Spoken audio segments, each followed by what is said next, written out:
Hi, my name is Sheila Corona. Welcome to the channels, both New Light Streaming Love and Sassy Seer Sheila, as this will be seen on both channels.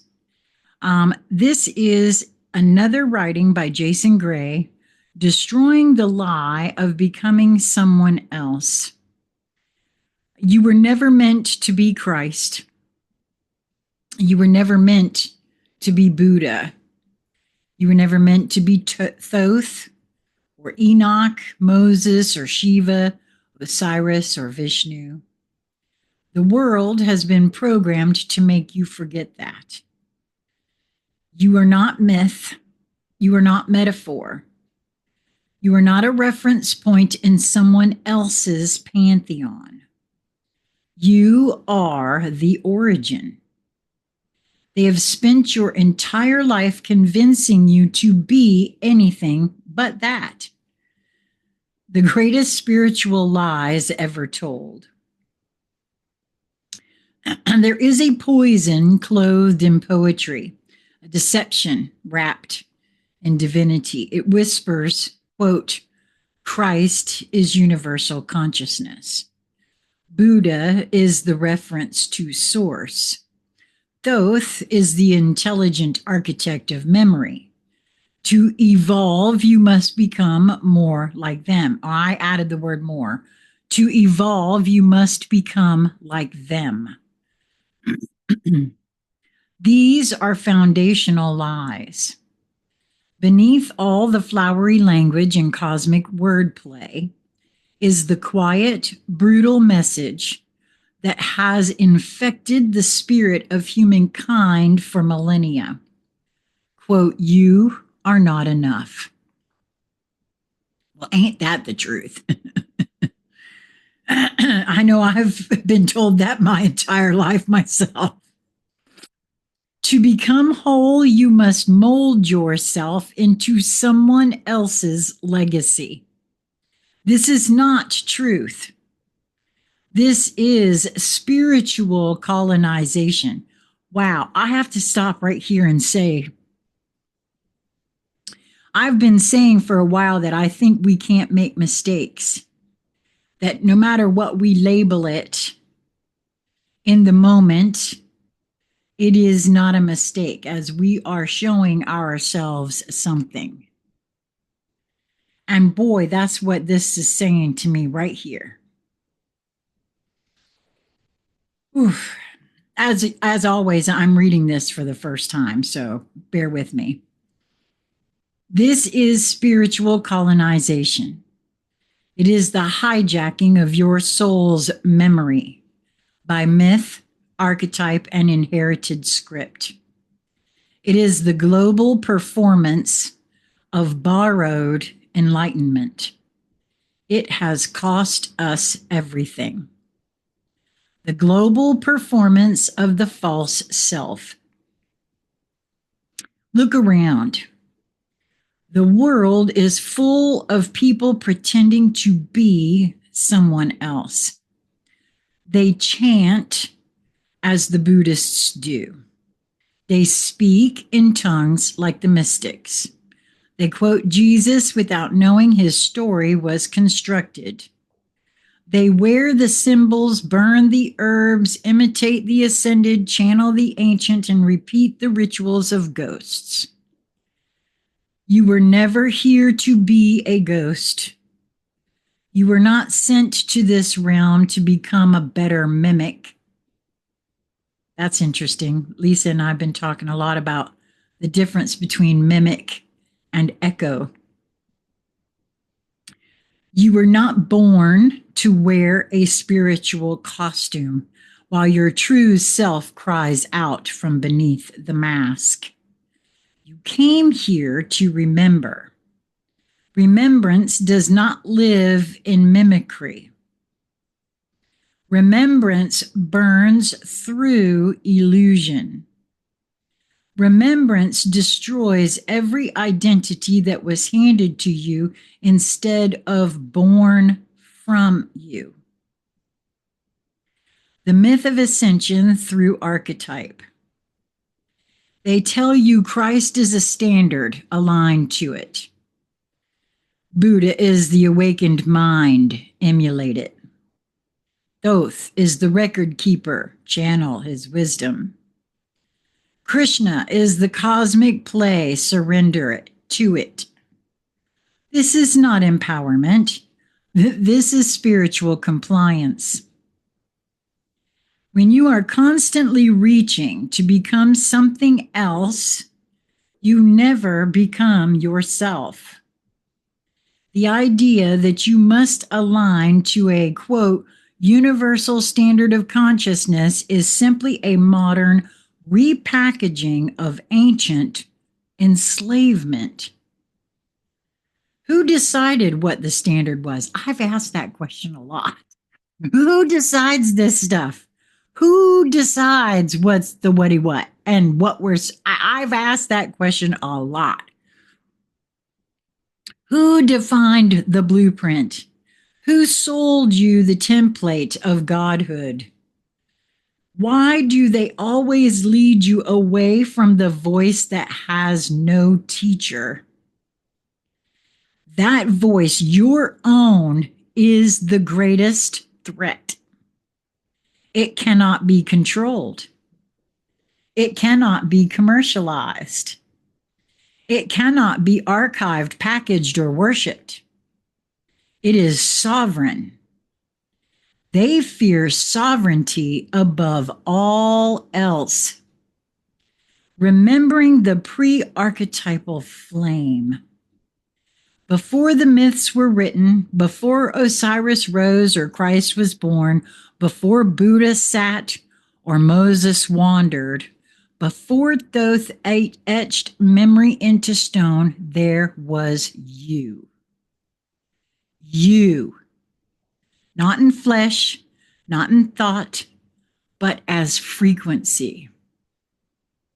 As a flame, unspoken, unbound, untold. As a pulse of the original intelligence, sovereign, radiant, indivisible. You did not come from the stories. The stories came from you. The archetypes are distorted shadows of your own eternal memory. You have been taught to bow to your own reflection. Oh my God, that sounds so true. That catches my breath. That sounds so right. Feels so right. To worship the echo rather than become the voice. This is the root of the forgetting. This is the moment your soul began to dim. Fire does not forget how to burn. You are the fire. Oh my God, just now I'm being flashed the story of Prometheus giving mankind fire. Holy crap, the collapse of the idol self. You were not sent here to follow. You were sent here to ignite. That means letting every single false identity burn. The Christ mask you wear to seem loving. The Buddha mask you wear to seem peaceful. The Thoth mask you wear to seem wise. The Osiris mask you wear to seem powerful. They are all beautiful. They are not you. They are echoes. You are the source. The world doesn't need another performer of borrowed divinity. It needs the soul who remembers who they were before the script was written. You are not here to become Christ. You are here to become the fire that made the idea of Christ possible. You are not here to awaken like Buddha. You are here to explode into the memory that preceded all awakening. You are not here to decode the emerald tablets. You are here to write your own. Only when you stop trying to become someone else do you finally remember that you were never anyone else. You were always the first spark. The last temple you must burn. What is the real awakening? It is not channeling ascended masters.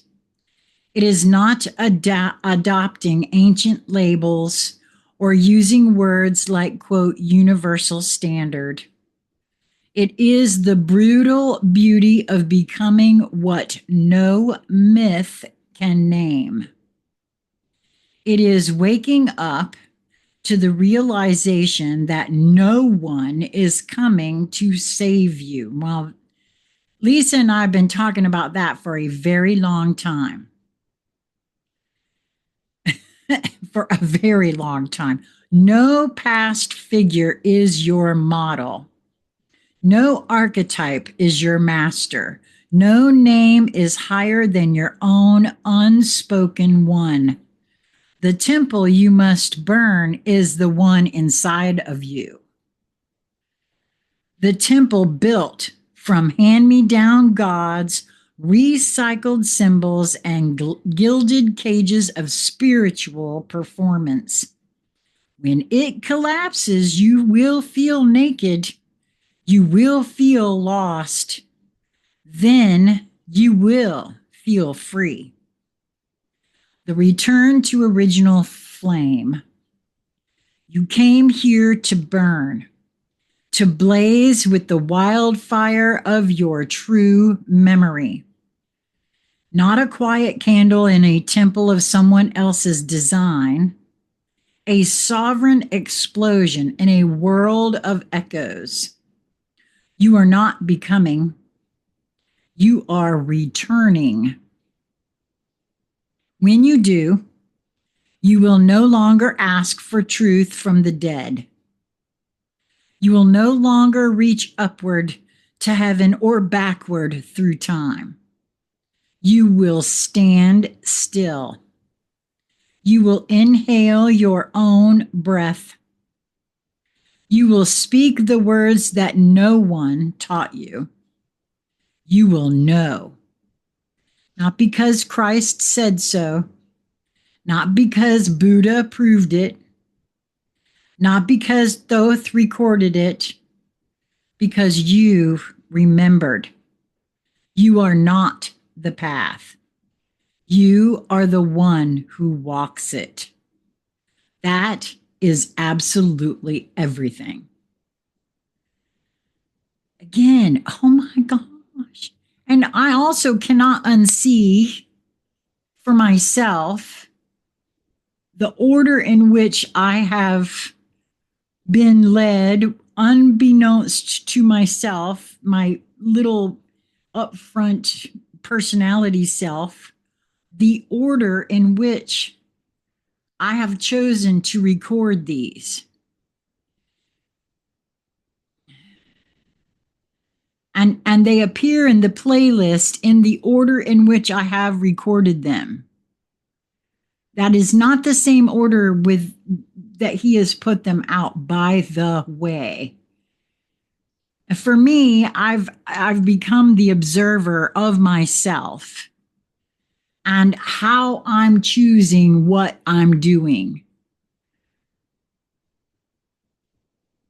It's just a very interesting way to go about things. That's why I've always called myself a puzzle piece collector. Wow.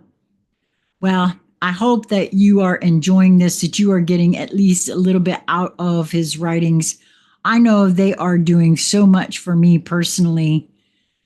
I don't even know what to say, to be honest with you, because it's like there's so much happening all at once within me from these writings and everything else I'm choosing to expose myself to in these moments of now, that I can, the little me can barely keep up. I would love to know what all of this evokes for you. Because if you allow yourself to move towards that which brings you joy, what piques your interest, you might find that is the way. That is because I'm allowing my soul to direct me by what calls to me. And this right here just validates my feeling about that. That's why I always say, I hope you will move towards that which brings you joy in each moment that presents itself to you. The other words for that, another way of saying that is to whatever piques your interest, whatever draws you in, there's something there for you. It is for me, I see it as a way of the larger portion of me, leading the little me, the programmed personality me, to that which will assist me in this remembrance. I hope that you will do the same for yourself. This is a way for me to deprogram myself. Until we meet again, my friends, be well.